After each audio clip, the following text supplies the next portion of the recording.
መቃመጥ ኤግዚት ተፈታኝ ዛሬም ለኤግዚት የሚያዘጋጅ ኮምፒውተር ፕሮግራሚንግ ላይ የወጣ ጥያቄ እንሰራለን። ያው ይቺን ጥያቄ ማለት ነው ሁሌ ኤግዚት ላይ መልኳን እየቀያየረች የምትመጣ አይነት ጥያቄ እና ብዙ ተማሪ የምታደናገር ናት። እስቲ እናያት።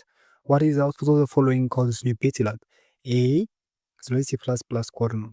ኦኬ አውትፑቱን ነው የጠየቀ የዚህ ኮድ ማለት ኤክስ ኢዝ ኢኳል ቱ ስንት ናት? 5 ናት ማለት ነው። ኤክስ 5 ናት። ከዛ ሲ አውት እና ሲ አውት ማለት አውትፑቱን ለማሳየት ነው። ሲኢን ከሆነ ደግሞ ኢን ያደርጋል ማለት ነው፣ ይቀበላል ማለት ነው። ስለዚህ ምን ይላል? ኤክስ ፕላስ ፕላስ ይላል እና ኤክስ። ስለዚህ ሁለት አውትፑት ነው ያለው ማለት ነው። ኤክስ ፕላስ ፕላስ እና ኤክስ ምንድን ነው አውትፑታቸው ነው። ስለዚህ ኤክስ ኢዝ ኢኳል ቱ 5 ኤክስ ፕላስ ፕላስ ተማሪ ስንት ይላል? ኤክስ ፕላስ ፕላስ ማለት ኤክስ ሲደመር አንድ ነው ይልና አሃ ኤክስ ፕላስ ፕላስ ማለት 5 ሲደመር 6 ነው ብሎ ይወስዳል የመጀመሪያው። ከዛ የቀጣዩንም 6 ሊል ይሻላል። አንዳንድ ብዙ ተማሪ ማለት ነው የገባውን የተረዳ ግን ኤክስ ፕላስ ፕላስ ምንድነው? ፖስት ኢንክሪመንት ነው። ፖስት ኢንክሪመንት ከሆነ አይ ምን ማለቱ ነው? ፖስት ኢንክሪመንት ማለት አይ አሁን ተጠቀምና ፖስት በኋላ ምን አድርግ ጨምርበት፣ ኢንክሪመንት አድርግ፣ አንድ ጨምር ማለት ነው።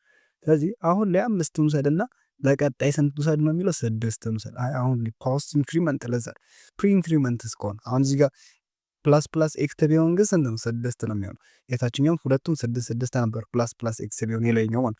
አሁን ግን ፖስት ኢንክሪመንት ከሆነ አሁን 5 ውሰድ፣ ለቀጣይ ሲያውስ ያደረግ ስንት ውሰድ ነው? 6 ማለት ነው። ስለዚህ በዚያ ውስጥ